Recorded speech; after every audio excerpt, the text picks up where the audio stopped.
मित्रों नमस्कार। सूचना की दुनिया में आपका स्वागत है। मैं हूं डॉक्टर सुभाष चंद्र सिंह, सूचना आयुक्त उत्तर प्रदेश। हमने आपसे वादा किया था कि मंगलवार से शनिवार तक लगातार चलने वाले सूचना की दुनिया के आरटीआई से संबंधित ये एपिसोड में शनिवार को एक साक्षात्कार दिया जाएगा। इंटरव्यू के माध्यम से आपको आरटीआई के बारे में विस्तार से बताया जाएगा कि सूचना के जानकारों आरटीआई के विशेषज्ञों से बातचीत करके यह इंटरव्यू दिया जाएगा। और मैंने ये भी कहा था कि यह वन वे ट्रैफिक नहीं है। हम जानते हैं और आप भी जानते हैं कि आपसी डिस्कशन से चीज़ों को समझने और समझाने में मदद मिलती है।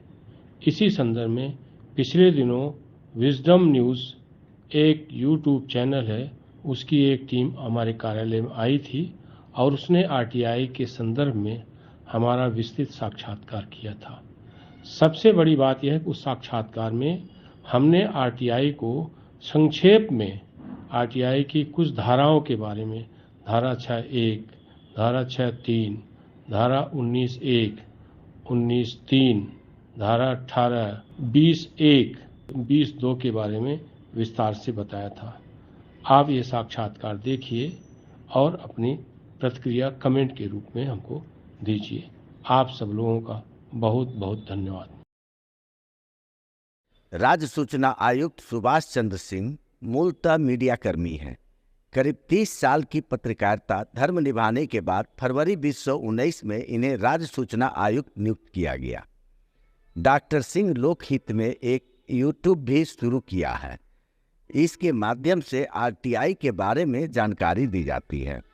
डॉक्टर सिंह को अभी हाल ही में मेरठ स्थित स्वामी विवेकानंद सुभारती विश्वविद्यालय ने जनसंचार मीडिया अध्ययन विषय में अप्रतिम योगदान के लिए डिलीट की उपाधि से अलंकृत किया है। 2 विषयों दर्शन शास्त्र और पत्रकारिता में स्नातकोत्तर श्री सिंह ने 1988 में पत्रकारिता के पदार्पण किया। 5 जन अमर उजाला, दैनिक जागरण, नेशनल दुनिया, स्वदेश में दैनिक संपादकीय पदों पर काम किया। इनकी 2 पुस्तकें अनधक पथिक और भारतीय नववर्ष पूर्ण जागरण के आयाम प्रकाशित हो चुकी है।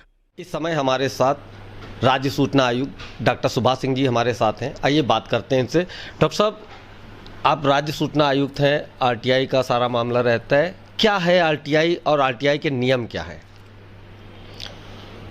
आप लोग विजडम न्यूज़ की ओर से आए हुए हैं, जो एक प्रतिष्ठित यूट्यूब चैनल है। मैं आपको सबसे पहले तो बधाई देता हूं कि सोशल मीडिया प्लेटफॉर्म का आप बहुत अच्छे से उपयोग कर रहे हैं। अब मैं थोड़ा सा आरटीआई पर विस्तार से आपको बताना चाहूँगा। आरटीआई एक्ट 2005 बना था। उस समय मनमोहन सिंह जी की सरकार थी और यह कानून क्रांतिकारी कानून के रूप में निरूपित किया गया और वास्तव में ये बहुत क्रांतिकारी कानून है। 18 वर्ष हो गए हैं। 18 वर्ष एक प्रकार से एक व्यक्ति वयस्क हो जाता है और उसको वोट देने का अधिकार मिल जाता है, यानी सरकार चुनने का अधिकार मिल जाता है 18 वर्ष में। यह 18 वर्ष का समय अंतराल आरटीआई एक्ट के लिए एक प्रकार से अगर हम कहें तो पर्याप्त है। और जिस आरटीआई को लेकर के शुरुआत के दौर में बहुत सारे संभ्रम थे कि आरटीआई है क्या, कौन लगा सकता है, सूचना कैसे दी जानी चाहिए, इसके बारे में बहुत जानकारी नहीं थी। लेकिन इन 18 वर्षों में आरटीआई को लेकर के निश्चित तौर पर समाज में बहुत जागरूकता आई है। और ये आरटीआई एक्ट और आरटीआई एक्ट के बाद फिर उत्तर प्रदेश सरकार नियमावली 2015 बनी, जो आरटीआई एक्ट के आलोक में ही बनाई गई है। नियमावली और एक्ट दोनों का उद्देश्य यही है कि लोक प्राधिकार यानी पब्लिक अथॉरिटी से जो सूचना मांगी जाती है वह सूचना जिस रूप में है पत्रावली पर जैसी है उस रूप में देना उसकी बाध्यता है। और इसके लिए समय सीमा रखी है 30 दिन। 30 दिन को मैं एक चीज पूछना चाहूँगा कि आरटीआई के तहत जो देश का नागरिक होता है क्या किन किन मुद्दों पर बात कर सकता है? संस्थान तो जितने भी सरकारी संस्थान होते हुए उसमें क्यूरी कर सकता है, किन किन मुद्दों पे बात कर सकता है? नहीं, हम अपनी बात पूरा कर रहे हैं, फिर उसमें जोड़ेंगे कि आरटीआई एक्ट में 30 दिन के भीतर सूचना देनी होती है। इसमें जो सर्वप्रथम ये कहा गया है कि आरटीआई मांगने वाला भारत का नागरिक हो। भारत का नागरिक ही यहाँ पर आरटीआई मांग सकता है, कोई विदेशी नागरिक आरटीआई नहीं मांग सकता है। लोक प्राधिकार जब हम कहते हैं पब्लिक अथॉरिटी माने टैक्स पेयर के पैसे से जो सरकारी सिस्टम चलता है, वहाँ जो सूचना है किसी भी विभाग की, कुछ विभाग छोड़े गए हैं जिसमें सुरक्षा का मामला हो, जिसमें राष्ट्र की सीमाओं की सुरक्षा का मामला हो, या ऐसी गोपनीय सूचना जिसको उजागर करने से राष्ट्र की सुरक्षा या सिस्टम बुरी तरह से प्रभावित होता है, इस तरह की सूचनाओं को छोड़कर सामान्य रूप से सभी सूचनाएं दी जा सकती हैं। और कोई भी व्यक्ति सरकारी सिस्टम से जुड़ी संपूर्ण सूचनाएं मांग सकता है जिसकी उसको आवश्यकता है और जो लोकहित में है। बाकी आरटीआई को विस्तार से अगर बताना हो तो हम संक्षेप में ये कह सकते हैं, जैसा कि आरटीआई एक्ट में भी कहा गया है, जो सूचना संसद और विधानसभा को दी जा सकती है वो सभी सूचनाएं किसी भी व्यक्ति को दी जा सकती हैं। ये तो सामान्य है, लेकिन कुछ सूचनाएं प्रतिबंधित हैं। जैसे केंद्र सरकार के बारे में अगर हम कहें, विजिलेंस डिपार्टमेंट है, रक्षा विभाग है, सुप्रीम कोर्ट इवन आरटीआई के अंतर्गत आती, सुप्रीम कोर्ट ने तय भी किया है कि उसके कुछ प्रावधानों को, कुछ चीज़ों को छोड़ करके जो वर्णित है सभी सूचनाएं दी जा सकती हैं।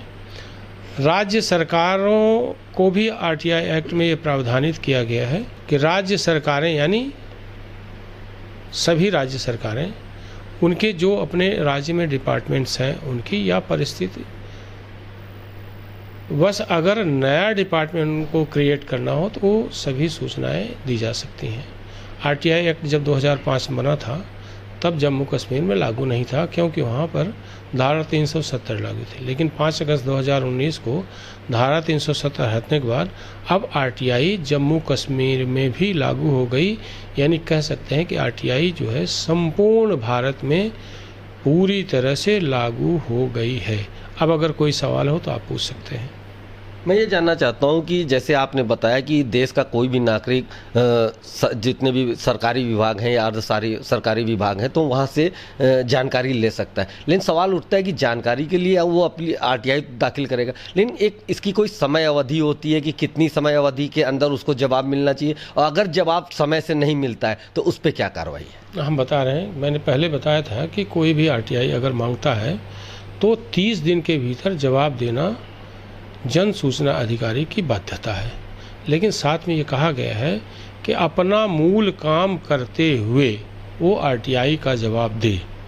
मूल काम का मतलब है कि जो पद वो धारण कर रहा है, अगर वो डीएम है तो डीएम कार्यालय में जो उसका काम है उस काम को करते हुए, एसपी है तो एसपी का काम करते हुए, या जिस भी विभाग में वो है उसका मूल काम करते हुए आरटीआई का जवाब दे। 30 दिन का संभवतः इसलिए समय दिया गया है कि मूल काम करते हुए मान लो कभी उसको समय न मिला तो वह 30 दिन के भीतर समय निकाल करके दे सकता है। आरटीआई में प्रावधानित है कि अगर 30 दिन में वो सूचना नहीं देता है तो आरटीआई मांगने वाला व्यक्ति प्रथम अपीलीय अधिकारी के पास जा सकता है। प्रथम अपीलीय अधिकारी का मतलब वह अधिकारी जो जन सूचना अधिकारी से बड़ा है, या तो उसके पास सूचना है या सूचना देने का जन सूचना अधिकारी को निर्देश दे सकता है, और 45 दिन का समय वहाँ है। कुल मिलाकर अगर 75 दिन का समय, 75 दिन के समय में अगर किसी को सूचना नहीं मिलती है तो मान कर चलिए कि वह हमारे यहाँ द्वितीय अपील में आ सकता है। द्वितीय अपील को तकनीकी भाषा में अगर कहें, आरटीआई एक्ट की भाषा में, तो 19(3) कहते हैं। प्रथम अपील को 19(1) धारा कहते हैं। और जो जनसूचना अधिकारी जन सूचना अधिकारी जो सूचना जिस माध्यम से मांगता है वो धारा 6(1) के माध्यम से मांगता है।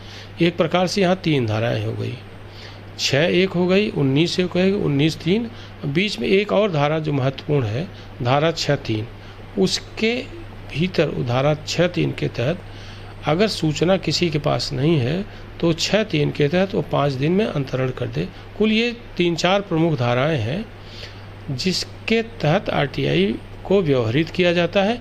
3 धाराओं का और मैं उल्लेख करूंगा, धारा 18, धारा 20(1) और 20(2). धारा 18 जो है शिकायत की धारा है। शिकायत की धारा का मतलब कोई ऐसी सूचना जो आपको 48 घंटे में चाहिए या 30 दिन के भीतर अगर नहीं मिली तो कोई व्यापक लोकहित प्रभावित हुआ, जैसे जीवन रक्षा का सवाल है, या कोई ऐसा जिसमें सिस्टम में कि कोई ऐसी खामी है जिसको उजागर होना बहुत ज़रूरी है और 30 दिन के अंदर सूचना नहीं मिलती है। उसमें आप एक प्रकार से कहें कि अगर 30 दिन सूचना नहीं मिलती है तो सूचना वह आपके लिए निरर्थक हो जाती है, यानी सूचना की कोई ज़रूरत नहीं क्योंकि उसकी उपयोगिता खत्म हो गई। तो धारा 18 में आप शिकायत में आ सकते हैं, यानी 30 दिन के बाद ही आप मेरे पास आ सकते हैं, मतलब सूचना आयोग में। तो उसमें जो है फिर वादी को ये कहता है कि हमको सूचना नहीं चाहिए क्योंकि ये निरर्थक हो गई, हमको दंड चाहिए। तो फिर हम उसमें स्पष्टीकरण मांगते हैं कि क्या वास्तव में देने में लापरवाही हुई है 30 दिन के भीतर या कोई कारण है। तो अगर हमको लगता है कि 30 दिन में जानबूझकर की सूचना नहीं दी गई है या लापरवाही की गई है या देर की गई तो उसमें हम दंड दे सकते हैं।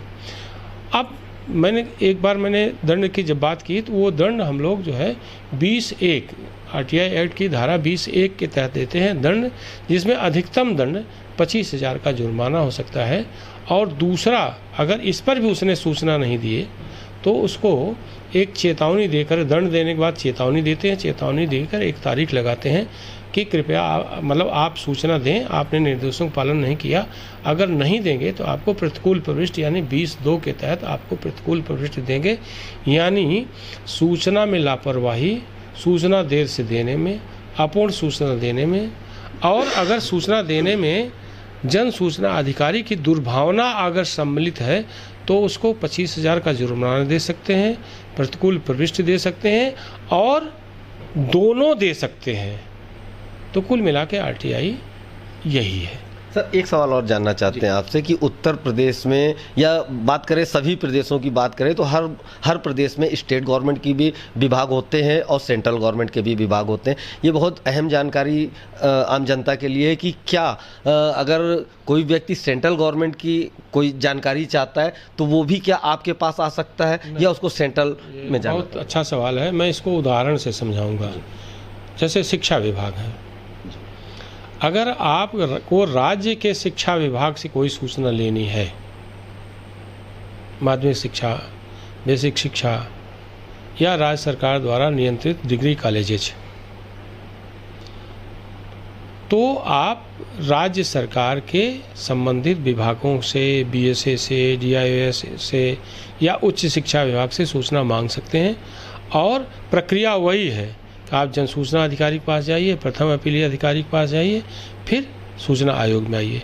अगर केंद्रीय शिक्षा विभाग से मांगना है, जैसे इलाहाबाद विश्वविद्यालय प्रयाग, वो सेंट्रल यूनिवर्सिटी है, अंबेडकर विश्वविद्यालय लखनऊ सेंट्रल यूनिवर्सिटी है।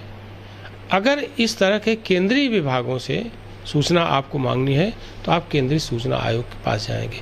लेकिन मैं दोहराऊंगा, प्रक्रिया वही होगी कि आपको अगर सूचना केंद्रीय विश्वविद्यालय इलाहाबाद से मांगनी है तो आप पहले वहाँ के सूचना अधिकारी के पास जाएंगे, फिर प्रथम अपीलीय अधिकारी के पास जाएंगे, और दोनों जगह से अगर आप असंतुष्ट हैं तो आप फिर यहाँ न आकर के आप केंद्रीय सूचना आयोग में द्वितीय अपील कर सकते हैं। मूल यही है कि अगर केंद्र के विभाग हैं तो केंद्रीय सूचना आयोग, राज्य के विभाग हैं तो राज्य सूचना आयोग। धन्यवाद। आप इस YouTube चैनल को लाइक करिए, सब्सक्राइब करिए, कमेंट करिए और शेयर जरूर करिए।